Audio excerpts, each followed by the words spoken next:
What's going on, everybody? Brendan Whiting here, head coach for Andy Elliott. You're looking at right now, what you're looking at is this bad boy right here. So this right here is a Rolex Daytona, and there's a backstory to how this watch is sitting right here. I won this as a spiff, as becoming #1 producer in the Elliott Group, in the company. So first of all, I just want to tell you guys that I wanted to make this video to give you value, to explain to you what went into creating this, how I became the top producer in the Elliott Group, and just some insight, man. I mean, I'm 25 years old. My first job ever was 16 years old, flipping burgers at McDonald's. And then I was a car pusher at Walmart. I just always had these low, degrading jobs. I had these jobs that just drained my self-worth. And my whole life I grew up, my parents got divorced when I was super young. I was bouncing back and forth between, living with one parent, living with the other, moving to cities, different schools, not fitting in, not really knowing my identity, And I found that through sales. Sales taught me so much about my mindset and just how I saw myself and the way I've transformed over these past 4 years. My recreation has been about a 4-year process. I was about 20 years old when I realized that I just didn't like who I was. And I read a book called 7 Habits of Highly Effective People that shifted my paradigm like that. Literally, after having that paradigm shift, I realized that everything that happened to me, I was living this victim story. I was living this story of because my parents are drug addicts, because I came from a crazy past, that I wasn't in control of my future. And I made a decision that day that I was gonna control my future, that I was gonna become the person I wanted to be, the person I looked up to, that I respected. It started by working out, and then it became a snowball effect. After I got physically fit, I started to look in the mirror and see myself different. I started to wonder what else I could improve in my life. And the obvious area was that I was still working 9-to-5 jobs, making super low income, $2,000, $3,000 a month, right? So I'm working at a jewelry store and I decide, let's go grab an insurance sales job. I try it out for about 6 months. I never really saw crazy success. I didn't have great leaders around me to train me, teach me, mentor me. So I went back into the 9-to-5 world. I was still working out, I was still trying to find my way. Went back to college a couple times, would drop out again. I was lost. Well, one day, I end up at a bar and I'm kind of, bouncing back and forth between my new life, my old friends, my new friends, just trying to figure things out. But luckily, my friends dragged me to a bar where I met the general manager of a car dealership. I get into car sales, and literally that was the day that changed my life. For the first 6 months, I didn't make any money. I made probably a couple grand a month, and I got embarrassed every day. I got my teeth kicked in, literally, and it was terrible. I felt like a failure. But I decided I wasn't gonna quit. And it wasn't until my 6th month that I really had a breakthrough. The same general manager that hired me, he goes up to me one day and he says, look, you've been here 5 months, you're not producing. Look, we're gonna have a minimum quota from now on where if you sell less than 8 cars, you're fired. I put this quota on you so that when you don't hit your 8 cars, I can fire you at the end of the month. So I can't wait to get you out of here. You've been really hard to work with. You don't listen, you don't follow the directions.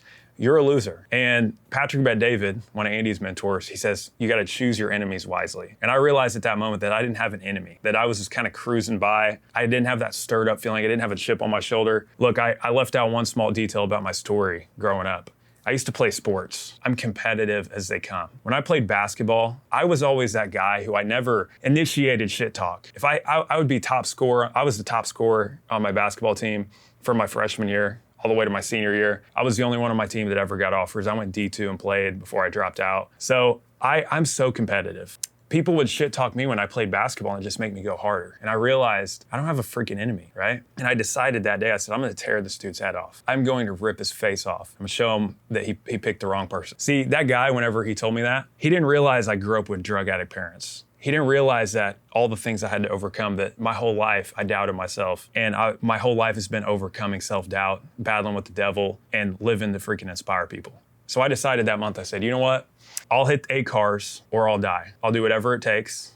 And I got this brilliant idea, probably how you might have found this video. I went on YouTube that night and I looked up how to sell more cars. I'm a freaking genius, I know. So I find Andy Elliott's videos. And that day, I go and I study for about 8 hours. I'm like, dude, I can't believe I was struggling to overcome. I need to think about it. And this is the answer right here. This guy's giving me the exact blueprint on how to overcome this. And then every other objection. And then the road to the sale, and then how to get more customers and all these different things. So I went lunatic and I studied every single day for the rest of the month. I did not sell 8 cars that month. I sold 25 and I made $10,000. And I get my paycheck at the end of the month and I'm behind on my bills. I have a girlfriend at that time who I'm still with today of 4 years. And I call her after I take that paycheck home and I'm in my car. And my car is a 2005 Jeep Patriot with 180,000 miles on it. And I'm behind on the payments. I can hardly afford that, right? And I call her and I say, dude, our whole life's just changed. Like, we're gonna make 100 grand this year and I'm gonna get us out of debt and I'm gonna take care of us. I'm gonna give us a life we never even imagined. Like, there was me that day before getting that paycheck and then there was me after. And those are two separate people. They are not the same person. I got that check and blood rushed through my veins. I started crying. I had all these crazy emotions and I decided I'm never going back. I'm never going back to my old life. And since that day, that was 4 years ago, I've never made less than $10,000 in a month. And I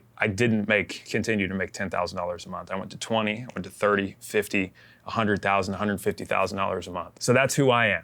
That's how qualified you are to have a great life. I went on that next year, I made $150. Next year, I made $250,000 in the car business still, around all these terrible people with all this adversity, people who hated seeing a guy like me win, old car dogs who had been on the lot for 20 years, still making 100 grand a year, and I'm making 250 as a 21-year-old kid. I went through it all. At that point, after 2 years in the car business, being one of Andy's top students, he says, Brendan, come work for me. So I joined his team about 2.5 years ago. Well, when I got here, I had a little bit of money in the bank, but I spent all of it to get out here and be able to change people's lives. And the first couple months, you know, I barely made it. It was tough. But look, I'll talk about this here in a minute, but I have a thing where I want to over-deliver. I want to change people's lives. One of the reasons Andy hired me is I came to 4 events before he hired me. And at the 3rd event, I waited till everybody left. And I came up to Andy, I said, look, how do I do what you do? He said, what do you want to do? What's your vision for the car business? I said, you want to know my vision? I want to build a team just like you've built. I want to be able to inspire people. I want to be able to make people feel the way you made me feel when you talked to me in the seminar. Because the way you made me feel when you talked to me in the seminar is like the fact that I'm an underdog, the fact that I've had all these crazy things happen in my life, I'm still qualified. I want to make people feel that way because there's too many people out there who have dreams that die inside of them. So that's what got me here. And I get here and I go psycho. A couple months in, I start going psycho. I start killing it, crushing it. And I just continued to climb. I just continued to go, and I'm competitive and I care about people and I over deliver. And then last month, the reason you're looking at this thing, this is all just to communicate to you that the reason that I was able to get this Rolex is because there's people who have worked here for Andy longer than me, that have been here much longer, that have you know, age difference on me. They're a lot older than me. They're a lot more experienced than me. They're probably better salespeople than me. But I have some things that I do in sales that help me excel at a high level. And regardless of my circumstances that I came from, and regardless of where you're at, if you take these principles, you can be a top producer in sales. And that's what I want to explain to you guys today, okay? So that's my background. I'll get into some teaching points, but I just want you guys to know that last month they announced this spiff and they said, hey, here's the revenue number that you've got to hit, okay? The number 1 producer is going to get a Rolex. Everybody else who hits this number is going to get qualified. And this number seemed impossible to everybody in the room. I mean, you could tell as soon as it was announced that nobody thought they were going to get a $50,000 Daytona watch. But I knew that all the work I had done, the compound effect was stacking in my favor, and that I've been waking up 7 days a week for the past year straight, grinding, changing people's lives with good intentions. My intentions are pure. My intentions for people are great. I knew I was going to be able to pull it off. So we went through the month, I grinded, I won the watch, here we are. And now first things first, now let's get into the training, because I know why you're here is you want to learn how to sell more, you want to change your life. I want to help you do the same thing. I just want you to understand the backstory, and I want you to understand that you're qualified, okay? So the first thing that I want you guys to understand, the first thing that makes me different, and it'll make you different if you want to be successful in sales, is that you've got to be consistent, okay? Now I want to explain something to you. As I go back in my story, right? It was a 4-year journey for me to totally recreate my life. And I was in the car business. And for those of you who are currently in the car business, you know exactly what I'm talking about, that it's long hours. If you're at a good dealership, good for you. If you have great culture where you're at, that's awesome. And I'm really happy for you. I didn't. The 2 dealerships I worked at were pretty toxic. Nobody there wanted me to win. You know, I mean, there was a lot of circumstances that I could have used as excuses as to why I can't go be great, but I didn't. And for the past 4 years, I've been showing up every single day, whether I'm sick, whether I'm tired, whether I have just had some, adversity in my life, whether I feel like an imposter, I show up It doesn't matter. And there's this thing called the compound effect that happens when you show up every single day. You know, one of the things I see happen to a lot of people, and this might be a reason why you haven't been able to find big success yet, is they skip around to different opportunities, right? One day they're selling solar, then they're over here, they're selling roofs, then they're selling cars, then marketing's gotta be the way that they're gonna become a millionaire. Look, one of the things that allowed me to build a big book of business working for Andy is that I'm consistent. I've been saying the same thing for the past 3 years, 4 years straight. Having integrity, following through on my word, taking care of people, offering the same service for the past 4 years. So when people want my service, when they wanna work with Andy and they wanna build a personal brand, they wanna learn how to sell, they know who to call.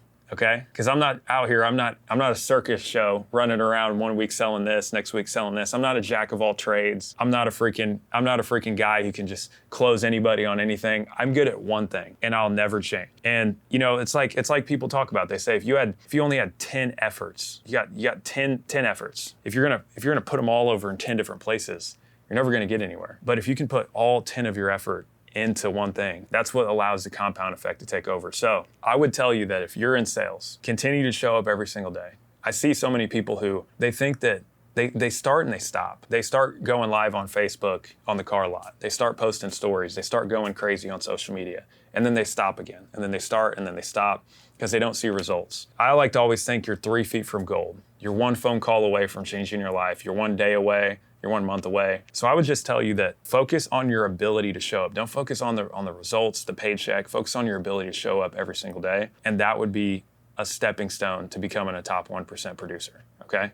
Now, number 2, this one's called intuition. This one's called over-delivering and relationships. I consider all this one category. Okay. One thing about me is I'm insanely relational. Okay. I have a lot of great relationships with clients. I mean, I always say this, I could pull out my phone right now and I could call 100 people and ask them to wire me $100,000 and they do it. And you know why?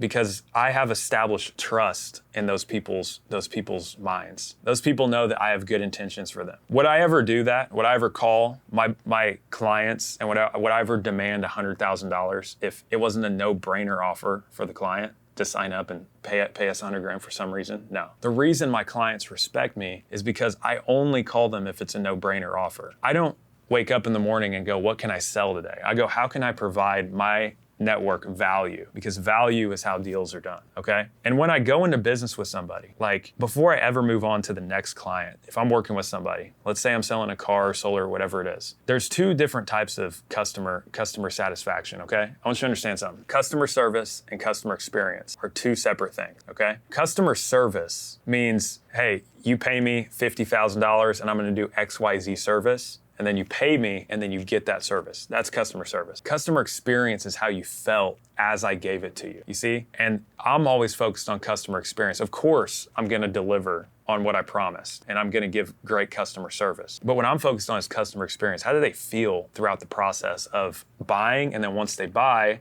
and we deliver, how do they feel? Do they feel important? Do they feel like they were my number 1 priority? Do they feel like getting this project done for them is the most important thing to me in my life? And am I demonstrating that through the way I show up, the way I communicate, the excitement I bring, the value I bring? That is my number 1 focus, is customer experience. And focusing on that, I'll tell you what it's done for me. I don't know, it's been a minute since I've called a new client and asked a new client to do business with me because I have so many referrals coming in that I almost can't even handle it. And what this has allowed me to do is say no to the people I don't want to work with. I've fired clients who are paying us a lot of money simply because they're not the type of people we want to do business with. So focus on customer experience. And every single day you wake up, your top clients, the ones that send you the most referrals, the ones that you know are like, you just do business with them one time and you're like, this guy's a really good guy. Like, he really obviously cares. You take care of that person. You commit. You think 1, 2, 5, 10 years ahead of wherever you're at right now. I play the long game. So even though when I won this Rolex, that was a big moment, I'm not even worried about that. I always say this. I get more excited about tomorrow's money than I do today's money because I know the actions I'm putting in daily, which goes back to consistency. I know where it's taken me because I see where it's gotten me so far. So I know bigger things are coming. So I'm always focused on the long game. So that would be number 2, is intuition, relationships, over-delivering, taking care of people, customer experience, okay? Now, last one that I'm gonna talk to you guys about today, about how we got in this Rolex, okay? This one's gonna be that I invest in my business. okay? Now, I know when you hear this, you think it's gay, and you think that, wow, I've heard this a million freaking times. Where are we going with this? Just open your mind for a second, okay? Because, you know, I come from a small town, and I moved and I relocated to Scottsdale, Arizona to work for Andy. And a lot of people from my hometown, which is about 30 hours away from here, they reach out to me nowadays and they're like, dude, how did you get so lucky? How were you able to build this life where, you know, you're a 7-figure earner, you're winning all these cool spiffs, you're traveling the world, you're hanging out with all these badass high-level people. How did you do it, right? And going back to consistency, I'm like, bro, you've watched me for the past 3-4 years. You saw me make the sacrifices, okay? Look, I mean, I pay about $50,000 a year to have videography done so I can produce content. And you know what's funny about that when you hear that? That's bullshit. That is super light as an expense because guys like Andy pay $100,000 a month to create content, okay? I should be paying more. The fact that I'm not kind of pisses me off, okay? So that's just one example though. I mean, there's an event coming up with Patrick Bet David next month that I'm gonna head out to with Andy. Right now it's August of 2024. In September, we're going out to the vault. And one thing that's cool about Andy that I enjoy about working here is he doesn't baby us. So he doesn't buy our plane flights. People tell me all the time, Brendan, you're so lucky you get to travel with Andy. I buy every plane flight, every hotel, every event ticket I go to, I buy every single one of them. We get paid great. I make a lot of money, but I invest it all back, and Andy leaves it as an option. He says, you don't have to travel with me, man, if you don't want to, but you should though. You should go experience, shake new hands. The more hands you shake, the more money you make. You should travel with me because when people hear me speak, they want to get close to me. So I opt to go with him to all these trips. And I paid $15,000 to go with Andy to the vault, to be in a room for 3-4 days with some high-level CEOs. And that's just one example. I mean, I spend over 6 figures a year on traveling around the world with Andy. Now, all of that to say, I would not be where I'm at without the trips I've taken, the experiences I've had, the mentors and coaches I've had, the rooms I've paid money to be in, the personal brand that I've built, even though it's not that big of a personal brand, the opportunity it's already brought me has taught me I'm smart enough to recognize patterns that I should keep investing into something like this. I wouldn't stop investing while I'm ahead. But most of you that are watching this, you probably don't pay for any of this. If you look at your budget, how much you've invested into yourself in the past year is probably less than $10,000. You probably don't invest in videography or whatever it is for you, whether it's paying to get something done faster. Always write the check for speed. Always, okay? That's one of the things I believe has gotten me to be able to produce at this level against guys who have been doing this longer than me is I take bigger bets. You know, one of the things I like to say all the time is I say the bold get to eat and the rest get the leftovers. And Robert Kiyosaki, he always used to say, oftentimes in life, it's not the smart that get ahead, it's the bold that get ahead. Okay, so you gotta take bold action, man. A lot of people have golden handcuff syndrome, right? They think that like, hey, I've got X amount of money in the bank. Let's say I've got 20 grand, 50 grand, 100 grand, 500 grand in the bank. I don't wanna give it up. Well, I've trained myself to consistently reinvest into my business. Every month I'm paying $30,000, $40,000 off on a Amex business card, okay? And I love the feeling. You know why? Because I know what's coming tomorrow. I know where that investment's gonna take me, okay? So I would tell you to literally sit down and look at your bank account. Look at where you're spending your money. There's an education budget and an entertainment budget. Education is when you buy Netflix, movies, date nights, bars, restaurants, clubs, things like that. Most people, that's where all their money goes, is on entertaining. And then there's your education budget, which is how much you spend on courses, books, seminars, masterminds, mentors, one-on-one coaching, different things like this. I would literally sit down and look at, you know, how much am I spending on this versus how much am I spending on my entertainment budget? Because if you're watching this video, then that means that you probably want to level up and you probably want to become a better version of yourself. You want to get results similar to what I've been able to get, and that's how you're going to get there. Okay. I want to put out as much valuable free content as I can, but the reality is I don't know your situation well enough to tell you what your next move should be, what your next 5, 10 move should be. The only way that I could ever give you that is if you reach out to me or you reach out to whoever your mentor is. It doesn't have to be me. It could be Andy, okay? If you want to get in contact with Andy, you can reach out to me. If you want to get in contact with any other mentor, you want to be like, I would reach out to them and I would get close. And whatever they charge you, let's say it's 20 grand, right? To have a conversation with them. I would tell you that's probably a good move because I would rather pay the 20 grand than take 5 years getting to where that person's at doing trial and error and making every mistake in the book. Mistakes are more expensive than 20 grand plus 5 years of your life, okay? So cut the check for speed. Now, just to recap, guys, okay? The way I was able to get this Rolex, I told you my background story, I told you who I am. And by the way, if you're still watching the video, okay? I appreciate you for sitting through this because I've been where you're at before. I know what it feels like to want more. I always want more, okay? Like one of the things I learned from achieving this is like, I'm not satisfied, okay? I want to change as many lives as possible. I want to continue to grow and scale. It's not even about money anymore for me. It's about how many lives can I impact? How much better can I get every single day, okay? But the way I was able to get this is by 3 simple skills, okay? Being consistent, which is a skill. Anything that can be taught is a skill. Understanding relationships and over-delivering, and being able to create the greatest customer experience of all time. And then lastly is investing in your business, training yourself to have entrepreneurial courage. What entrepreneurial courage means is that it's your ableness to invest into your business and do it over and over and over and over again until you're where you want to be. So those are the 3 things that I would urge you to work on if you want to become a top producer. I want to thank you guys again for watching the video. I appreciate you. If you enjoyed this video and you got value, do me a favor, like the video, share it with somebody who needs to see it. Comment below your thoughts, which one's your favorite, which one you're gonna go out and apply, and then subscribe for more because I wanna get close and I wanna help you level up. Thank you guys for watching the video. Let's go kick some ass.